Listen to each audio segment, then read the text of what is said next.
आज कितना अद्भुत क्षण है कि एक तरफ बागेश्वर बालाजी विराजमान हैं, दूसरी तरफ स्वयं शंकर रूप में परम पूज्य श्री शंकराचार्य भगवान विराजमान हैं। एक तरफ दिव्य संत श्री परमहंस महात्मा सन्यासी बाबा अप्रत्यक्ष रूप में विराजमान हैं, तो दूसरी तरफ परम पूज्य शंकराचार्य भगवान के पीछे धर्म सम्राट स्वामी करपात्री जी महाराज की आभा, और वह भी अप्रत्यक्ष रूप से यहां पर सभी जगहों पर विराजमान हैं। कितना अद्भुत सौभाग्य आज जागा बुंदेलखंड की भूमि का, हम सब बागेश्वर धाम के लाडलों का, हम सब बागेश्वर धाम की बगिया के पुष्पों का। कितना अद्भुत समय जागा, कितना अद्भुत क्षण आया हम सबके जीवन में। वर्तमान समय में एक ऐसी दिव्य विभूति जो स्वयं चलते फिरते शंकर भगवान हैं, वह शंकराचार्य परम पूज्य शंकराचार्य भगवान अपने बागेश्वर धाम पर विराजमान है। हम सब जो अपने नेत्रों से दर्शन कर रहे, कोई साधारण विभूति नहीं है। हम सब जो देख पा रहे, भारत में रहने वाले लोगों और पूरे विश्व में रहने वाले लोगों, आंखें खोल करके दर्शन कर लो भैया। एक ऐसी दिव्य विभूति का अवतरण इस पृथ्वी पर है कि कल पछताओगे, जिन्होंने गौ माता की गौ हत्या बंद करने के लिए शंकराचार्य पद पर रह करके भी अपने सिंहासन को, अपने छत्र को त्याग दिया, वैभव को त्याग दिया, सुख को त्याग दिया, हजारों लाखों किलोमीटर यात्रा करके गौ माता को राष्ट्र माता बनाने का महासंकल्प ले लिया है। भारत के लोगों जो कई बार परम पूज्य श्री शंकराचार्य भगवान का विरोध करने, हमारी बोलने की क्षमता तो नहीं है, हम क्या बोले, बहुत डर रहे थे कि हमारे मुंह से कुछ गड़बड़ ना निकल जाए, लेकिन हमने प्रणाम किया तो महाराज जी ही हमारे भीतर से बोल रहे हैं, तो थोड़ी सी दम लग गई। और बुंदेलखंडी आदमी वैसे ही थोड़ा पागल होता है। हम लोग बातों के इतने बड़े होते हैं कि राम जी के 14 बरस का वनवास 12 साल यहीं चित्रकूट में निकलवा लेते हैं। तो बातों में बहुत ज्यादा चतुर होते हैं, केवल बातें ही बड़ी बड़ी होती हैं, बाकी तो ढपोल शंख होते हैं। तो आज हम ये कहना चाह रहे, अतिशयोक्ति के लिए हम क्षमा प्रार्थी हैं, पर सबको हम विनम्रता पूर्वक, जो पूरे देश विदेश के लोग यहाँ पर विराजमान हैं और देश विदेश के लोग टीवी के माध्यम से देख रहे हैं, भारत के लोगों, हमारी प्रार्थना है, हमारे सनातन धर्म के प्रधानमंत्री हमारे परम पूज्य श्री शंकराचार्य पुरी वाले शंकराचार्य जी भगवान हैं। जोरदार ताली बजाइए आप सब। भारत हिंदू राष्ट्र की बहुत जोरदार जय घोष करो। भारत हिंदू राष्ट्र की। अभी एक राज की बात पता है तुम लोगों को हमारी? पूछो क्या? जोर से पूछो। जो हमने हिंदू राष्ट्र का संकल्प लिया था वो इन्हीं महापुरुष के चरणों के प्रताप से लिया था। जो हमने संकल्प ठाना है कि हर हाल में अपने भारत को हिंदू राष्ट्र बनाना है, परम पूज्य शंकराचार्य भगवान जी का ही संकल्प। श्री जगन्नाथपुरी के पूज्य शंकराचार्य भगवान वर्तमान समय में समूचे विश्व में एक ऐसी दिव्य विभूति है जो आध्यात्मिक ज्ञान तो रखते ही हैं, जो अंग्रेजी बोल करके हमारे सनातन को कई बार नीचा दिखाते थे। हमारे पास में परम पूज्य शंकराचार्य भगवान ऐसा एटम बम है कि वो अंग्रेजी के माध्यम से भी उनकी ठटरी बार देते हैं। इसीलिए भैया अब ज्यादा ना बोलते हुए पूज्य भगवान के चरणों में हम जो जहां खड़े हैं, पहले तो बैठ जाओ, जो पीछे खड़े हैं बैठो, ऐसा सौभाग्य नहीं मिलना। हम 3 तक गिनेंगे। 1, जगह नहीं है, दूसरों के सिर पे भी बैठ सकते हो थोड़ी देर, पर रिस्क अपने हिसाब से लेना। हाँ, 2,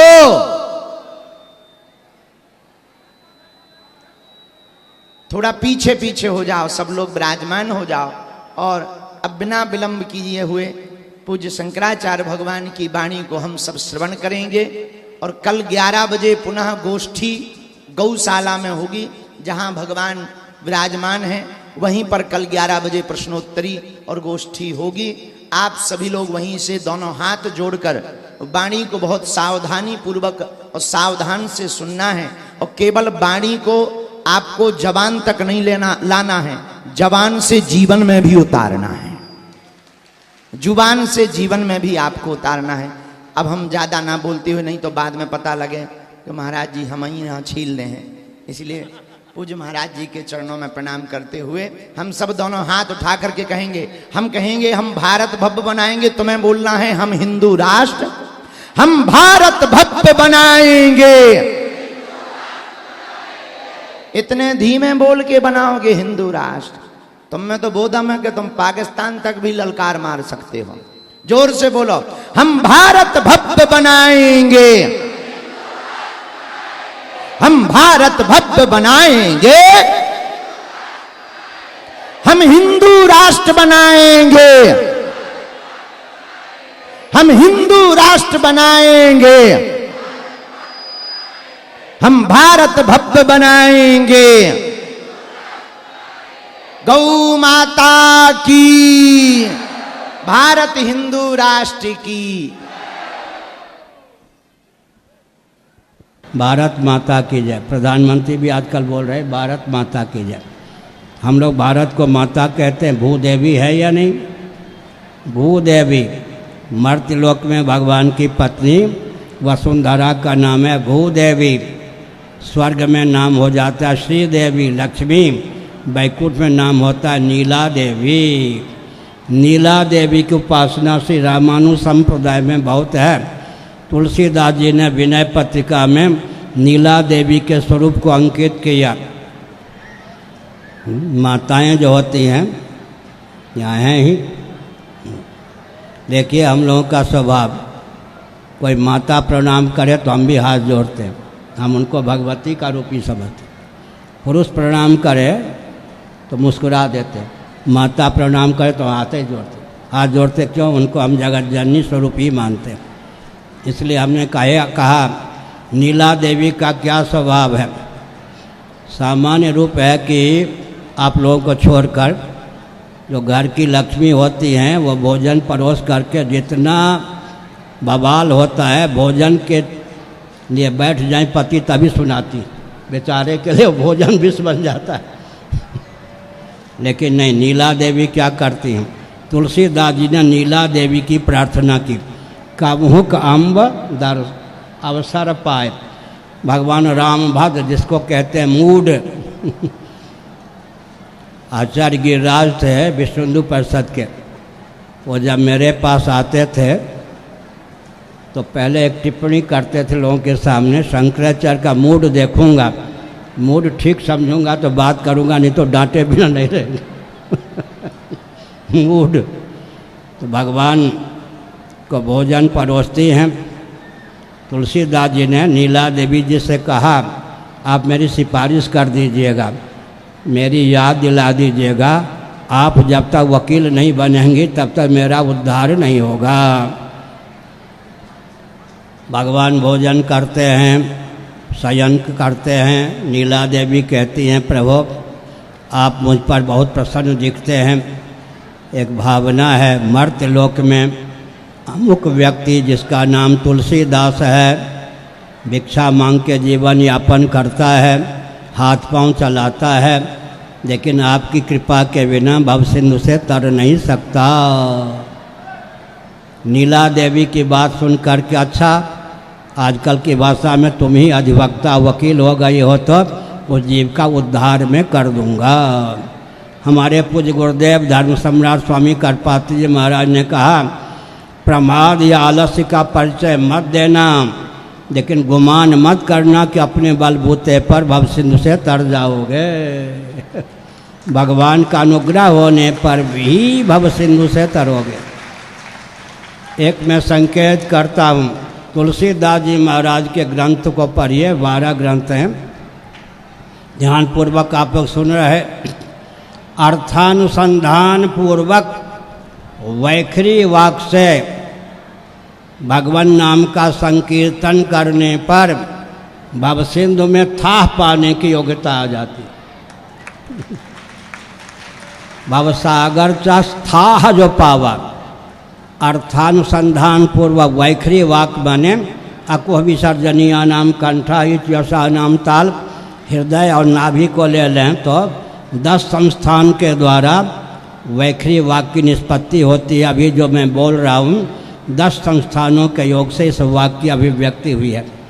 वैखरी वाक के द्वारा देखो, रबड़ी कचौरी न पाने पर भी शब्द में इतनी रसात्मकता है कि मेरे लार टपकने लगते। जलेबी कचौरी मालपुआ देखकर लार टपके या नक टपके, शब्द के उच्चारण से यह सब गीला हो जाता है। रसो वैसा, रसस्व रसना है या नहीं, इसकी बड़ी चमत्कृति है। पूरे शरीर में सबसे चमत्कारपूर्ण अंग कौन है? जिह्वा। बोलते समय वाक इंद्रिय, स्वाद लेते समय रसनेन्द्रिय, स्पर्श करते समय त्वग इंद्रिय। 3 इंद्रियों को व्यक्त करने की क्षमता इसमें है या नहीं? पिटवा भी दे और पुजवा भी दे। जिह्वा जो है ना, 3 इंद्रियों को व्यक्त करने का संस्थान केवल इसी में सन्निहित है। स्पर्श के समय त्वग इंद्रिय। एक विचित्र बात है, चरक संहिता आयुर्वेद के ग्रंथ के आधार पर मैं बोल रहा हूँ, सबसे व्यापक इंद्रियों को अभिव्यक्त करने का संस्थान त्वक है। अतीन्द्रिय नेत्र इंद्रिय तो यहीं से व्यक्त हो सकती है ना। अगर त्वक इंद्रिय को व्यक्त करने का संस्थान 1 सेंटीमीटर होता देह में तो क्या स्थिति हमारी आपकी होती?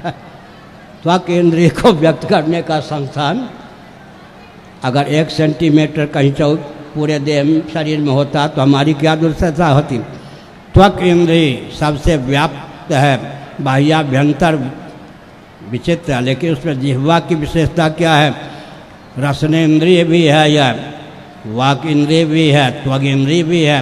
3 इंद्रियों को व्यक्त करने का संस्थान जिह्वा में है। तो मैंने क्या कहा था? अर्थानुसंधान पूर्वक भगवान नाम का संकीर्तन करने पर, वैखरी वाक से संकीर्तन करने पर भवसिंधु में थाह पाने की योग्यता आ जाती है। आज हमने गोष्ठी में कहा था, ध्यानपूर्वक सुनिए, शब्द में अचिंत शक्ति का सन्निवेश है। कोई लालू नामक व्यक्ति हो या कालू नामक व्यक्ति, वो खर्राटे लेकर सोया हुआ हो, उसकी माँ धीरे धीरे, पंजाबी में बोल रहे तो होले होले लालू लालू लालू बोले, तब क्या होता है? जब किसी व्यक्ति का नाम लेकर पुकारा जाता है, किस व्यक्ति का नाम लेकर? जो खर्राटे लेकर सोया हुआ है, तो क्या वह नाम सुनने के बाद जगता है या जगने के बाद नाम सुनता है? अगर नाम सुनने के बाद जगता है तो सोया हुआ सिद्ध नहीं होता, और जगने के बाद नाम सुनता तो नाम जगाने वाला सिद्ध नहीं होता। इसलिए मानना पड़ेगा कि लालू कालू आदि जो शब्द हैं, इनमें भी अचिंत शक्ति का सन्निवेश है। इस शक्ति के बल पर सोया हुआ व्यक्ति जब उसका नाम लेकर पुकारा जाता है, वह जग जाता है। फिर भगवान नाम अर्थानुसंधान पूर्वक भगवान नाम का संकीर्तन करने पर भवसिंधु में थाह पाने की योग्यता आ जाती है, वैखरी वाक से। और मध्यमा वाक से, मनोगत वाक से जब हम चिंतन करते हैं या भगवान नाम का जप करते हैं या भगवान का स्मरण करते हैं, तब मध्यमा वाक, मनोगत वाक का नाम है मध्यमा वाक। मध्यमा वाक से अगर कोई भगवान नाम का संकीर्तन करता है, अर्थानुसंधान पूर्वक भगवान का नाम लेता है, भवसिंधु के पार पहुंच जाता है। और अगर पश्यंती वाक से कोई भगवान नाम का अर्थानुसंधान पूर्वक स्मरण करता है, भवसिंधु सूख जाता है। उपनिषदों में लिखा गया है, कहा गया है, पश्यंती को बश्यंती क्यों कहते हैं जी? योगी जिस वाणी से देखते हैं उसका नाम पश्यंती। अब लोग कहेंगे क्या कह रहे, वाणी से देखा जाता है? देखें तीर काल निज ज्ञाना करतलगत आमलक समाना। योगी पश्यंती, वाणी को पश्यंती क्यों कहते हैं? आँख से तो हम लोग देखते ही हैं, लेकिन योगी, सिद्ध योगी जिस वाणी से देखते हैं उसका नाम है पश्यंती वाक। लेकिन परावाक, हमने कहा वैखरी वाक्य, मध्यमा वाक, पश्यंती वाक, मनोनिष्ठ वाक, मन के सहित जब बुद्धिनिष्ठ हो जाए तब उसका नाम होता है पश्यंती वाक। अब बुद्धिनिष्ठ वाक आत्म चैतन्य से अधिष्ठित अव्यक्त भावापन्न हो जाए तो उसका नाम है परावाक। परावाक से भगवान नाम का संकीर्तन करने पर भव सिंधु आनंद सिंधु के रूप में समुल्लसित हो जाता है।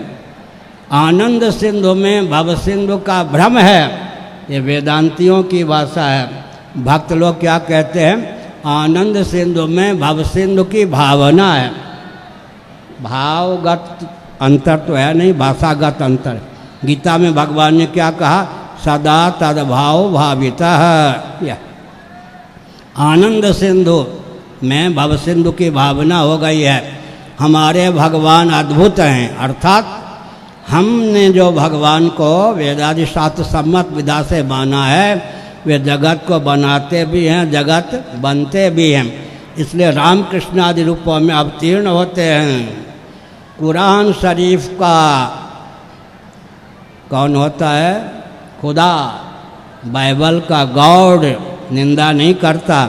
उनकी मान्यता के अनुसार साक्षात अवतार नहीं ले सकता। नैयायिकों का ईश्वर जगत बना सकता है, जगत बन नहीं सकता। वैशेषिकों का ईश्वर जगत बना सकता है, जगत बन नहीं सकता। शेश्वर सांख्यवादी योगियों का ईश्वर जो क्लेश कर्म विपाक आशय से परामृष्ट पुरुष विशेष है, जगत बना सकता है, जगत बन नहीं सकता। हमारे ईश्वर जगत बनाते भी हैं, जगत बनते भी हैं। इसलिए समय समय पर श्री रामकृष्ण आदि रूपों में अवतीर्ण होते हैं। हमारे पूज्य गुरुदेव कहते थे, गुलाब के पौध के पास या बीज के पास, बीज का अर्थ है अंकुरोत्पादनी संपन्न विशिष्ट पदार्थ, पारिभाषिक। कोई व्यक्ति क्या कहे गुलाब के बीज के पास जाकर, हे गुलाब के पौधे या बीज, पत्तियों को उत्पन्न कर सकते हो, कांटों को उत्पन्न कर सकते हो, लेकिन पराग मकरंद से युक्त पुष्पों को अभिव्यक्त नहीं कर सकते। पुरानी भाषा में कहूँ तो गुलाब कहेगा तेरी ऐसी कि तैसी। अरे गुलाब का बीज है, जहाँ कांटों को उत्पन्न कर सकता है, डंठल को उत्पन्न कर सकता है, पत्तियों को उत्पन्न कर सकता है, वहाँ उसमें ऐसी शक्ति है कि दिव्यात दिव्य पराग मकरंद से युक्त पुष्पों को भी व्यक्त कर सकता है। इसी प्रकार कोई कहे ईश्वर जगत बना सकते हो, जीवों को 84 लाख योनियों में भेज सकते हो, स्वयं अवतार नहीं ले सकते, स्वयं के लिए दिव्य विग्रह को व्यक्त नहीं कर सकते, भगवान कहेंगे तेरी ऐसी की तैसी। जब मैं जगत बना सकता हूँ, जीवों को 84 लाख योनियों में भेज सकता हूँ, तो निज इच्छा निर्मित तनु माया गुण गोपार, माया मायिक गुण और इंद्रियों से अतिक्रांत जो भगवान हैं, प्रकृति पार प्रभु सब उर्वासी, ऐसे भगवान सगुण साकार श्री रामकृष्ण आदि रूपों में व्यक्त होते हैं। इसलिए हमारे पूज्य गुरुदेव कहते थे, सर्वम खल्विदम ब्रह्म। हमारे यहाँ पृथ्वी भी ब्रह्म की अभिव्यक्ति होने के कारण ब्रह्म है, जल भी ब्रह्म है, अग्नि भी ब्रह्म है, वायु भी ब्रह्म है, आकाश भी ब्रह्म है, जितने स्थावर जंगम प्राणी हैं सब ब्रह्म हैं, और रामकृष्ण आदि भी ब्रह्म हैं। दोनों में अंतर क्या है? पृथ्वी इत्यादि और जितने जीव हैं सावरण ब्रह्म हैं, भगवान रामकृष्ण आदि निरावरण ब्रह्म है। कुछ गुरुदेव का शब्द है, भगवान रामकृष्ण आदि निरावरण ब्रह्म है। थोड़ा ध्यान देकर सुनिए, वेदांत प्रस्थान के अनुसार अवतारवाद में हीनता नहीं प्राप्त होती, बल्कि सबसे समुज्वल सिद्धांत वेदांत प्रस्थान के अनुसार ही अवतारवाद का सिद्ध होता है। तुलसीदास जी ने क्या लिखा, चिदानंदमय देह तुम्हारी विगत विकार जान अधिकारी। विगत विकार, विकार करते है कार्य। चिदानंदमय देह तुम्हारी विगत विकार जान अधिकारी। भगवान श्री रामकृष्ण आदि का जो श्री विग्रह है, उसका निमित्त कारण कौन है, उपादान कारण कौन है, एकांत में बैठ करके इस पर विचार करना चाहिए। धीरेन्द्र जी नाम है, ये बताते रहेंगे। सुनिए, वेदांत प्रस्थान के अनुसार ये मत समझिए कि सगुणोपासना में शिथिलता होगी। सबसे उत्कृष्ट भगवान का स्वरूप, अवतार का स्वरूप वेदांत प्रस्थान के अनुसार ही सिद्ध होता है। भगवान का जो श्री विग्रह है, रामकृष्ण आदि का श्री विग्रह है, उसका उपादान कारण वेदांत वेद्य सच्चिदानंद तत्व है। चिदानंदमय देह तुम्हारी, व्याकरण के अनुसार मयट प्रत्यय का प्रयोग विकारार्थक होता है, प्राचुर्यार्थक होता है, मात्रार्थक होता है। चिदानंदमय देह तुम्हारी विगत विकार, जानते कौन है, जान अधिकारी। भगवान रामकृष्ण आदि का श्री विग्रह है, सच्चिदानंद तत्व ही उपादान कारण है। और निमित्त कारण कौन है, विशुद्ध सत्वात्मिका विद्या। एक विचित्र बात तुलसीदास जी ने लिख दी, प्रभु प्रेरित सही व्यापय विद्या। हमारे पूज्य गुरुदेव ने कहा श्रवण करो, मनन करो, निधिध्यासन करो, लेकिन करुणा वरुणालय सर्वेश्वर के हृदय में जब मचल उत्पन्न हो, इस जीव का उद्धार करना है, तो अपनी जो विद्या उपाधि है उसकी एक रश्मि छोड़ देंगे, कल्याण हो जाएगा। जैसे अग्नि की एक चिंगारी तूल राशि पर, रुई राशि पर पड़ जाए, वो दाहक बन जाए। इसी प्रकार भगवान के हृदय में मचल उत्पन्न करें। हम अपने बलबूते पर भवसिंधु नहीं तर सकते। बस जैसे बालक मचल उत्पन्न कर देता है माता पिता के हृदय में, वैसे ही भगवान के हृदय में मचल हो जाए, मचल उत्पन्न हो जाए कि जीव का उद्धार करना है। अपनी जो विद्या माया है उसकी एक रश्मि, प्रभु प्रेरित तय व्यापय विद्या, अपनी उपाधि की एक रश्मि कहते, व्याप जाओ इसको। जो ही भगवान की प्रेरणा से विद्या की एक रश्मि जीव को व्याप्ति है। जैसे प्रचंड अग्नि हो, उसकी एक रश्मि जाकर तूल राशि पर, रुई राशि पर गिर जाए तो रुई जलने लगती। इसी प्रकार भगवान की जो विद्या है वो एक रश्मि जब भगवान की कृपा से जीव को प्राप्त हो जाती है तो जीव शिव हो जाता है, अपने शिवा स्वरूप को समझ लेता है। इसलिए भगवती सीता का मुख अम्ब अवसर पाए। तुलसीदास जी ने कहा, नीला देवी भगवती सीता जी, जब भगवान राम का मूड आप ठीक देखें, माने व्यस्त ना हो, युद्ध इत्यादि में संलग्न ना हो, तब भगवान कहें कहो कहो कुछ मांगो तो कहिएगा। तुलसीदास नामक एक व्यक्ति आपका नाम लेकर पेट भरता है, हाथ पांव चलाता है, आप तक पहुंचने की क्षमता अपने बलबूते पर उसमें बिल्कुल नहीं है। प्रभु जरा कृपा कीजिए, भगवान के हृदय में मचल उत्पन्न कर देना, यही हम जीवों की साधना की सफलता है। क्या कल्याण तो भगवान की कृपा से ही होना है। इसलिए हमने संकेत किया, चलते फिरते उठते बैठते भगवान नाम क्या होता है, वैखरी वाक से भगवान नाम का संकीर्तन करने पर भवसिंधु में थाह पाने की योग्यता हो जाती है। मध्यमा वाक से जप करने पर भवसिंधु के पार जाने की क्षमता आ जाती है। पश्चंती वाक से जप करने पर भवसिंधु सूख जाता है। परा वाक से जप करने पर भवसिंधु आनंद सिंधु के रूप में समुल्लसित हो जाता है। इस प्रकार भवसिंधु को आनंद सिंधु के रूप में समुल्लसित करने के लिए सत्संग है। अब मैं संकेत करता हूँ, ध्यान देकर सुनिए। यह भारत है,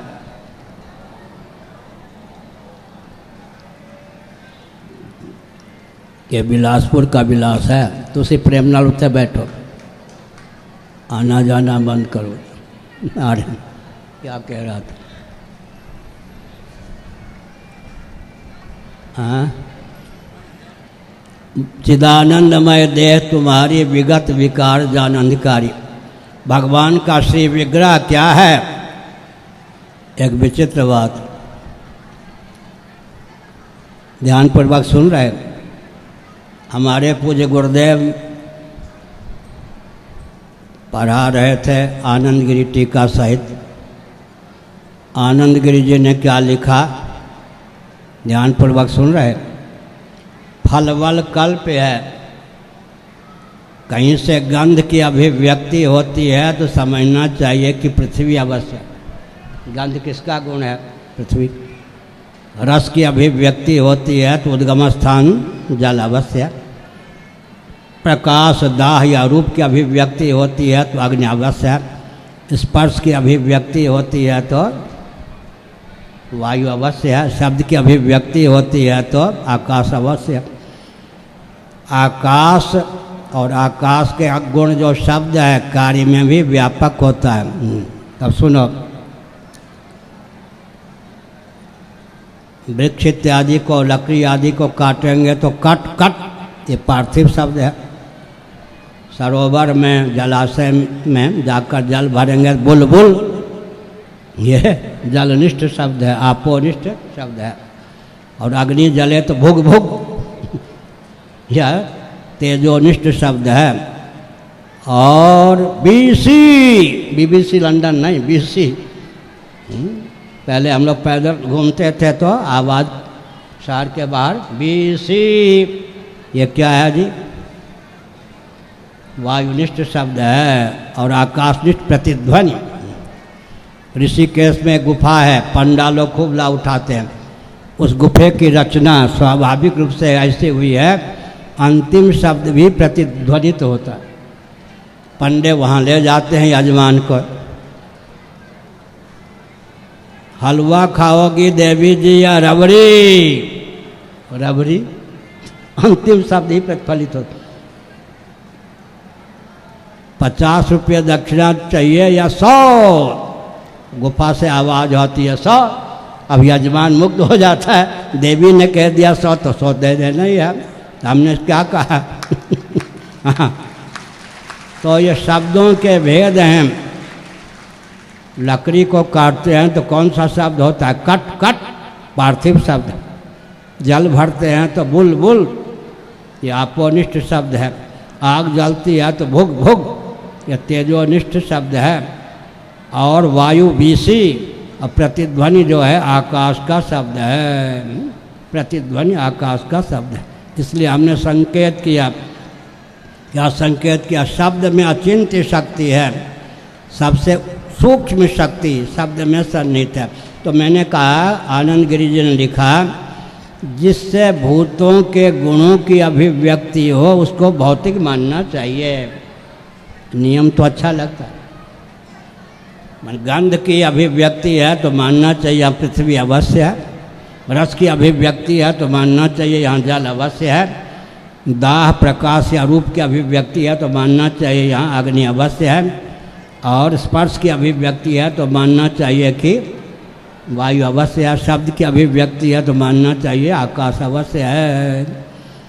इसलिए भगवद विग्रह से भी शब्द स्पर्श रूप रस गंध की अभिव्यक्ति होने के कारण भगवान का विग्रह भौतिक है, आनंद गिरी जी ने लिखा। लेकिन वो दिव्य पंचभूतों से अभिव्यक्त है, इतना कहा। हमारे पूज्य गुरुदेव पढ़ा रहे थे, बहुत शीलवान थे। तो हमने कहा, महाराज कि आप इस मत से सहमत हैं? मुस्कुरा दिया उन्होंने। अब सुनिए, भूतों के गुण जिससे व्यक्त हों वो भौतिक व्याप्ति तो बढ़िया लगती है ना। मन सप्त धातुमय है क्या? नहीं ना। लेकिन स्वप्नावस्था में मन से सप्त धातुमय शरीर की अभिव्यक्ति हो जाती है। स्वप्नावस्था में जो हमको शरीर मिलता है, स्वप्नावस्था का आतंकवादी अगर ठाई कर दे तो रक्त की धारा प्लावित होगी या नहीं? या ठेस लगने से, ठोकर लगने से गिर पड़े, शरीर से रक्त की धारा प्लावित होगी या नहीं? तो हम क्या मान लेंगे कि स्वप्न का शरीर जो है सप्त धातुमय होता है? यहाँ व्याप्ति कट गई या नहीं? क्या पृथ्वी, जल, तेज, वायु, आकाश के गुण जिससे अभिव्यक्त हों उनको पांच भौतिक समझना चाहिए। तो भगवान भी अवतार लेते हैं तो शब्द, स्पर्श, रूप, रस, गंध, संज्ञक पंच गुणों की अभिव्यक्ति होती है। इसलिए दिव्य पंचभूतों के द्वारा भगवान रामकृष्ण आदि का विग्रह बना है, ऐसा आनंद गिरी जी ने लिखा। लेकिन यह व्याप्ति अधूरी है। वक्तव्य देखो, बरबर बरबर बोलना और चीज़ है। अब व्याप्ति ना हो, अतिव्याप्ति ना हो, असंभव ना हो, इन दोषों से विमुक्त दो वाक्य भी ठीक से बोलना बहुत कठिन है। बोलते जाओ, लोग सुनते जाएंगे। अंधेरे नगरी चौपट राजा, टकेसर खाजा, टकेसर भाजा। प्राइमरी कक्षा भी होती है, एमए की कक्षा भी होती है, लेकिन सही सही दो वाक्य बोलना भी कठिन है। अब व्याप्ति, डरना नहीं चाहिए। बच्चे अगर तोतली वाणी नहीं बोलेंगे तो आगे चल कर मुखर कैसे होंगे। लेकिन वरों की एक व्यक्ति ने, नाम नहीं लूँगा, चुनौती दी हमको। चुनौती में एक वाक्य लिख दिया। हमने कहा एक वाक्य जो ठीक से लिख नहीं सकता, बोल नहीं सकता, मुझको चुनौती दे रहा, मैं क्या करूँ। वाणी में अब व्याप्ति ना हो, अतिव्याप्ति ना हो, संभव ना हो, देश काल परिस्थिति से समन्वित वाणी हो, ऐसा 10 वाक्य बोलना भी कठिन है। इसलिए हमने क्या संकेत किया? हमने संकेत किया हमारे आपके जीवन में स्वप्नावस्था में जो शरीर हमको प्राप्त होता है, चूँकि वह शरीर मनोमय होता है, मन सप्त धातुमय नहीं है, लेकिन स्वप्नावस्था के शरीर से भी गंध की, रस की, रूप की, स्पर्श की, शब्द की अभिव्यक्ति होती है। तो भूतों के गुण जहाँ से व्यक्त होते हैं उनको भौतिक समझना चाहिए। यह व्याप्ति तो समाप्त हो गई। अब एक विचित्र बात है, वेदांतियों का मन तो अपंचीकृत पंचभूतों का कार्य है, लेकिन वैशेषिक आदि के अनुसार तो मन अभौतिक ही सिद्ध होता है। पर वेदांतियों का मन भी, अर्थात वेदांतियों की मान्यता के अनुसार मन भी और वैशेषिकों की मान्यता के अनुसार मन भी सप्त धातुमय तो नहीं है। तो स्वप्नावस्था में जो हमको आपको शरीर सप्त धातुमय मिलता है वो प्रातीतिक है या वास्तविक? स्वप्नावस्था से जो गंध की, रस की, रूप की, स्पर्श की, शब्द की अभिव्यक्ति होती है, तो भूतों के गुण जहाँ से व्यक्त हों उनका नाम भौतिक है। यह व्याप्ति वहाँ क्रियान्वित होगी क्या? स्वप्नावस्था के शरीर क्या सप्त धातुमय होता है? नहीं होता। इसलिए भगवान रामकृष्ण आदि के शरीर से शब्द की, स्पर्श की, रूप की, रस की, गंध की अभिव्यक्ति होने पर भी दिव्य पंचभूतों के द्वारा भगवान रामकृष्ण आदि का श्री विग्रह निर्मित होता है। यह न मानकर निज इच्छा निर्मित तनु माया गुण गोपाल, हमने संकेत किया भगवान श्री रामकृष्ण आदि के शरीर का उपादान कारण वेदांत वेद्य सच्चिदानंद ही होता है। निमित्त कारण विशुद्ध सत्वात्मिका विद्या होती है। वो विद्या जिसकी एक रश्मि, एक चिंगारी जीव को एक क्षण के लिए व्याप्त हो जाए तो जीव शिव हो जाता है। तो भगवान रामकृष्ण आदि को कई ऐसे वेदांतियों से हमारा पाला पड़ा वृंदावन में। गुड्डे गुड्डियों के खेल में कब तक रमे रहोगे? जो मूर्ति पूजा के लिए गुड्डे गुड्डियों का खेल, अरे राम।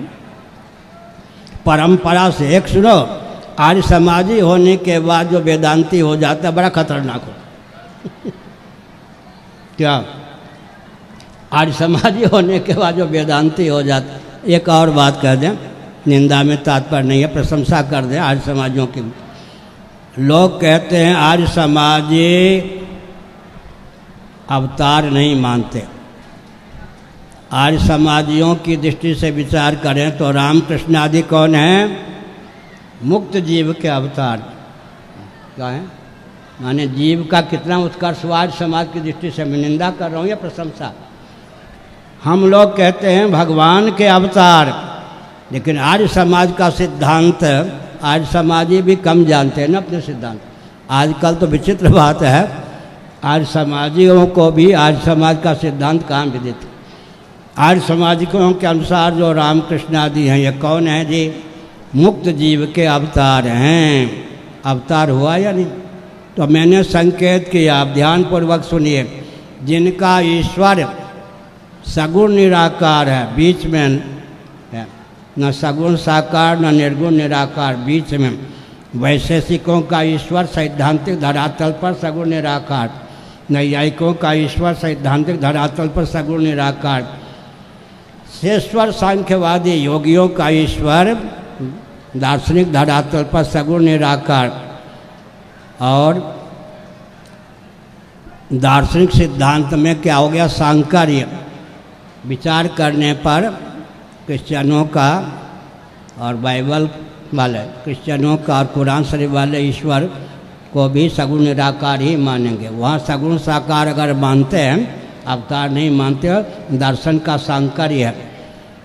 जिनका ईश्वर जगत बना सकता है, जगत बन नहीं सकता, तो उनका ईश्वर क्या होता है, दार्शनिक धरातल पर सगुण निराकार। हमारे ईश्वर जगत बनाते भी हैं, जगत बनते भी हैं, रामकृष्ण आदि रूपों में अवतार भी लेते हैं। एक विचित्र बात है, अगर आप ईश्वर को मानते हैं तो नित्य मानेंगे या नहीं? सत्यम ज्ञानम अनंतम ब्रह्म, विज्ञानम आनंदम ब्रह्म, आनंदो ब्रह्म। अनंतम का अर्थ क्या है? काल के द्वारा जो कबलित न हो, काल का ग्रास न बने, देशांतर के द्वारा जो कबलित न हो, वस्तुअंतर के द्वारा जो कबलित न हो, कालकृत देशकृत वस्तुकृत परिच्छेद विनिर्मुक्त सद्घन चिद्घन आनंद घन सर्वज्ञ सर्वशक्तिमान का नाम ईश्वर है। सज्जनों, भगवान नित्य हैं, काल के द्वारा कबलित नहीं होते।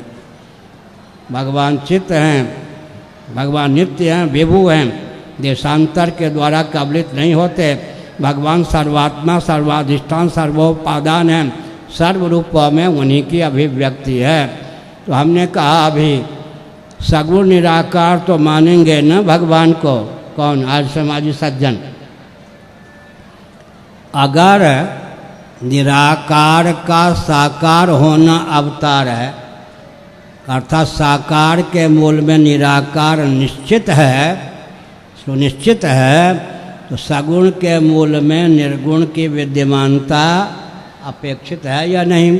सगुण निराकार तो अगर आप ईश्वर को मानते हैं, सगुण मानने पर अवतारवादी हो गए या नहीं? क्या? साकार न मानने पर भी जिनका ईश्वर सगुण निराकार है, निर्गुण का अवतरण भी तो सगुण है ना। जात्या भाषम चला भाषम वस्तुआ भाषम तथैव च अजाचल म वस्तुत्वम विज्ञानम शांतमद्वयम। मांडुक्य कारिका विज्ञानम शांतमद्वयम। इसलिए हमने संकेत किया, डट करके भगवान को सगुण साकार मानिए। भरी लोचन विलोक अवधेशा तब सुनियाऊँ निर्गुण उपदेशा। वो दो निर्गुण कौन देश को वासी। भरी लोचन विलोक अवधेशा तब सुनियाऊँ निर्गुण उपदेशा। इसलिए हमारे भगवान सगुण साकार भी हैं, सगुण निराकार भी हैं, निर्गुण निराकार भी हैं।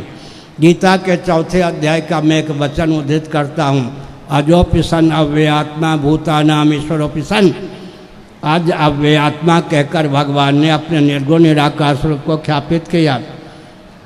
पंचभूतों का, प्राणियों का और प्रकृति का नियामक कह के भगवान ने अपने सगुण निराकार स्वरूप को ख्यापित किया। संभवा में आत्ममाया संभवा में युगे युगे कहकर भगवान ने अपने सगुण साकार स्वरूप को ख्यापित किया है। हमारा आपका जीवन प्रयोगशाला है। उत्पत्ति का रहस्य जानना हो, स्वामी रामतीर्थ ने बताया। उत्पत्ति का रहस्य जानना हो तो स्वप्नावस्था का अनुशीलन कीजिए। स्थिति का रहस्य जानना हो तो जागृत अवस्था का अनुशीलन कीजिए। संहार का रहस्य जानना हो तो सुसुप्ति का अनुशीलन कीजिए। हमारा आपका जीवन जो है प्रयोगशाला है। इसलिए हमने संकेत किया, भगवान सगुण साकार भी हैं, सगुण निराकार भी हैं, निर्गुण निराकार भी हैं। साकार के मूल में कौन होगा? निराकार। और सगुण के मूल में निर्गुण। इसलिए निर्गुण निराकार होते हुए सगुण निराकार हैं, सगुण निराकार होते हुए सगुण साकार भगवान हैं। तो भरी लोचन विलोक उपदेशा तब सुनियो निर्गुण उपदेशा। इसलिए हमारे भगवान 3 चक्षु का वर्णन है। 8-10 मिनट और धैर्य धारण कीजिए। मैं समझता हूँ, मैं तो खुले में बैठा हूँ, दोनों ओर पंखा है, आपकी तपस्या हमसे अधिक है, लेकिन हम भी 2500 किलोमीटर से चल के यहाँ आए। चल के माने ट्रेन से सही, हमारी तपस्या भी कम नहीं है। आपसे अधिक दूरी से हम आए क्या? आपसे अधिक दूरी से हम आए हैं, इसलिए ध्यानपूर्वक सुनिए। भगवान सगुण साकार भी हैं, सगुण निराकार भी हैं, निर्गुण निराकार भी हैं। इस समय हम आप क्या हैं जी? इस शरीर में तादात्म्यापत्ति के कारण सगुण साकार हैं या नहीं?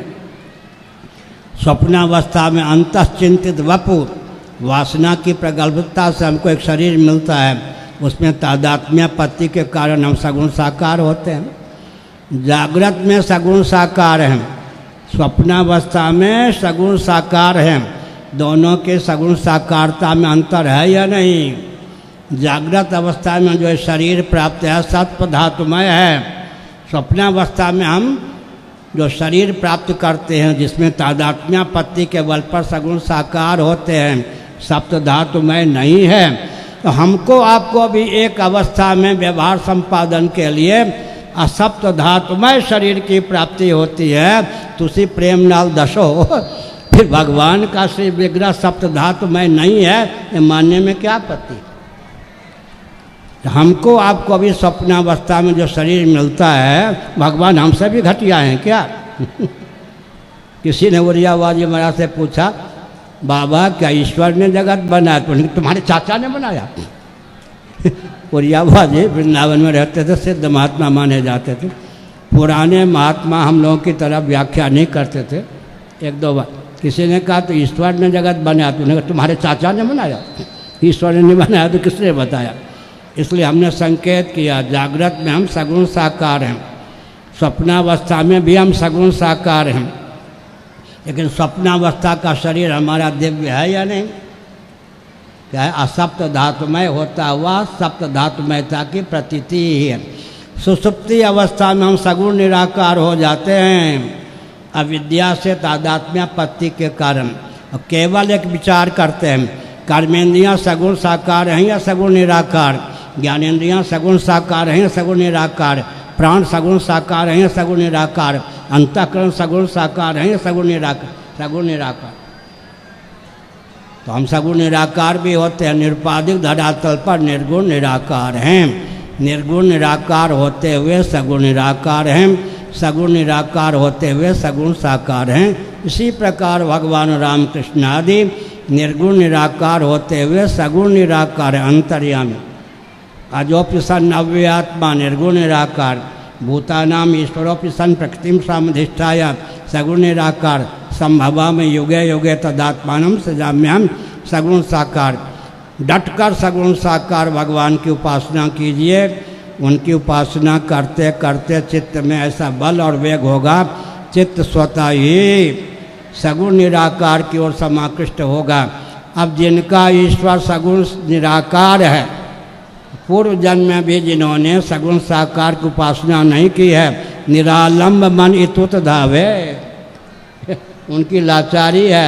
सगुण साकार मान नहीं सकते, सगुण निराकार में मन लगता नहीं, भटकते रहते हैं, फिर विषयानंद के रसिक हो जाते हैं। इसलिए हमने कहा हमारे भगवान निर्गुण निराकार होते हुए सगुण निराकार, सगुण निराकार होते हुए सगुण साकार। भगवान का जो श्री विग्रह है उसका उपादान साक्षात वेदांत वेद सच्चिदानंद तत्व ही है। निमित्त कारण विद्या माया है। जिस विद्या माया की एक रश्मि जीव को प्राप्त हो जाए तो जीव तत्काल शिव स्वरूप हो जाता है, अपनी शिव रूपता को पहचान लेता है। श्री राम जय राम। 1 घंटा हो गया होगा? हाँ, श्री राम जय राम, जय जय राम। देखो, लड़ाने भिड़ाने के लिए हम नहीं कहते हिंदू राष्ट्र बनाएंगे। सबके पूर्वज सनातनी वैदिक आर्य हिंदू थे। मोहम्मद साहब के पूर्वज कौन थे?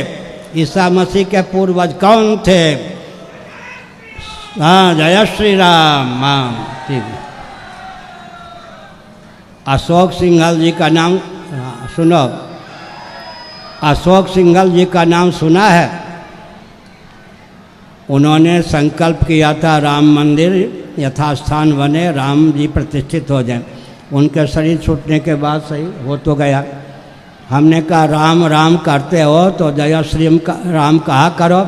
मेरे कहने पर उन्होंने, अशोक सिंघल ने, जय श्री राम कहना प्रारंभ किया। हाँ, जय श्री राम। इसीलिए राम लला हम आते हैं, मंदिर वहीं बनाते हैं, मंदिर बन गया। हाँ, सबके पूर्वज सनातनी वैदिक आर्य हिंदू थे। मोहम्मद साहब के पूर्वज कौन थे? ईसा मसीह के पूर्वज कौन थे? और सुनो, वे जो ईश्वर हैं, सबके पूर्वज सनातनी वैदिक आर्य हिंदू विद्या और कला दोनों में निपुण थे। ये नहीं कह सकते कि वह सभ्य थे। एक विचित्र बात, कृतयुग की अपेक्षा त्रेता ह्रास युग है या नहीं? त्रेता की अपेक्षा द्वापर ह्रास युग है या नहीं? द्वापर की अपेक्षा कलयुग का प्रथम चरण ह्रास युग है या नहीं? प्रज्ञा शक्ति प्राण शक्ति दोनों की दृष्टि से ह्रास युग है। और कलयुग के प्रथम चरण की अपेक्षा द्वितीय चरण, द्वितीय चरण की अपेक्षा तृतीय चरण, तृतीय चरण की अपेक्षा चतुर्थ चरण ह्रास युग है या नहीं? और महायंत्रों के पक्षधर कहते ये विकास युग है। एक बात और कह दें, वराह पुराण, आजकल एक शब्द है प्राग ऐतिहासिक, प्राग इतिहास शब्द है, उससे बन जाता प्राग ऐतिहासिक। ध्यानपूर्वक सुनिए 2-3 मिनट। प्राग ऐतिहासिक शब्द का प्रयोग वराह पुराण में हुआ है। आजकल वराह पुराण का वचन है प्राग इतिहास, प्राग ऐतिहासिक। प्राग ऐतिहासिक का मतलब कपोल कल्पित नहीं। सृष्टि के 3 भेद हैं। कौन कौन भेद हैं? मैथुनी सृष्टि, मन शत्रुपा के बाद, फिर मानस सर्ग सनकादि, स्वयंभू सर्ग ब्रह्मा जी, स्वयं परमात्मा। सृष्टि के 3 भेद हैं। प्राग ऐतिहासिक का अर्थ क्या होता है? कल्पित नहीं, मैथुनी सृष्टि के पूर्व। सृष्टि के 3 भेद हैं। एक मैथुनी सृष्टि, दंपति के संपर्क से अभिव्यक्ति, मैथुनी सृष्टि है। और फिर क्या है? मानस सर्ग, सनकादि आदि है मानस सर्ग के। स्वयंभू सर्ग में कौन है? ब्रह्मा जी। स्वयंभू सर्ग, मानस सर्ग और मैथुन सर्ग। स्वप्नावस्था में हमारा आपका क्या हो जाता है? मानस सर्ग होता है या नहीं? और बुद्धि से अवच्छिन्न बुद्धि उपहित होकर हम स्वयं हैं, स्वयंभू भी हम हैं। और मानव सर्ग की रचना भी स्वप्न में कर लेते हैं। मैथुन सर्ग की दृष्टि से शरीर है, इसलिए हमने संकल्प संदेश दिया। प्राग ऐतिहासिक अर्थ कपोल कल्पित नहीं है। प्राग ऐतिहासिक अर्थ है मैथुनी सृष्टि के पूर्व की सृष्टि। हर हर महादेव।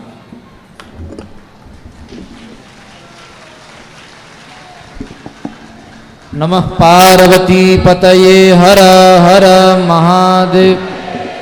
पूरे उत्साह से एक बार सब लोग जय घोष करेंगे। सत्य सनातन धर्म की, धर्म की अधर्म का, प्राणियों में विश्व का, गौ माता की गोहत्या बंद हो। गोहत्या, गोहत्या, गोहत्या।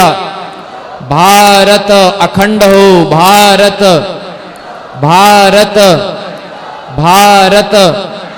हर हिंदू सेना हो, हर हिंदू सनातनी हो, हर हिंदू, हर हिंदू, हर हिंदू, हर हिंदू, हर हिंदू, हर हिंदू, हर हिंदू, हर हिंदू।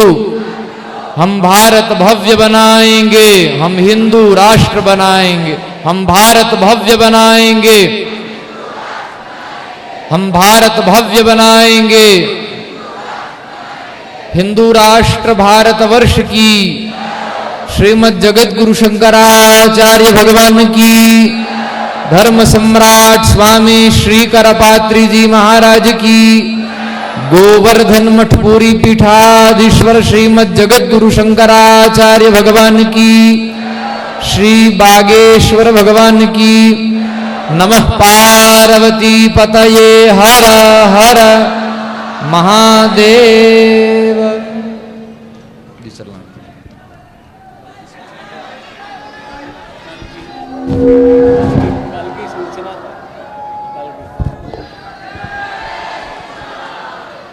जय श्याराम। परम पूज्य जगत गुरु भगवान पूज्य श्री शंकराचार्य भगवान की, सभी संत जनों की। कल प्रातः काल 11 बजे जहाँ पूज्यपाद शंकराचार्य भगवान विराजमान हैं गौशाला में, वहाँ प्रश्नोत्तरी की चर्चा होगी। लौकिक आध्यात्मिक जो भी आपके मन में प्रश्न हो, बुंदेली भाषा में कहें अगर खुजली हो तो आप आ सकते हैं, अपने आध्यात्मिक एवं लौकिक प्रश्नों के उत्तर पा सकते हैं। आज हम सबका सौभाग्य जागा और हम सबने पूज्यपाद शंकराचार्य भगवान के मुखारविंद से दिव्य वाणी का श्रवण किया। निश्चित है आप लोगों ने बहुत सी नवीन बातें श्रवण की होगी। आप सब दोनों हाथ उठाकर पूज्यपाद शंकराचार्य भगवान के संकल्प को दोहराएं। हम भारत भव्य बनाएंगे, हम भारत भव्य बनाएंगे। अब आप लोग प्रसाद पा लो, चाय वाय पी लो। हम तब तक थोड़ी देर में आ रहे हैं और इसके बाद में फिर आगे का क्रम, दरबार का क्रम जो सामूहिक अर्जी का है वो हम आते हैं पूज्यपाद भगवान की सेवा करने के बाद में। तब तक आप लोग प्रसाद पा लें और चाय बाय पी लें, परिक्रमा कर लें। जय श्री राम।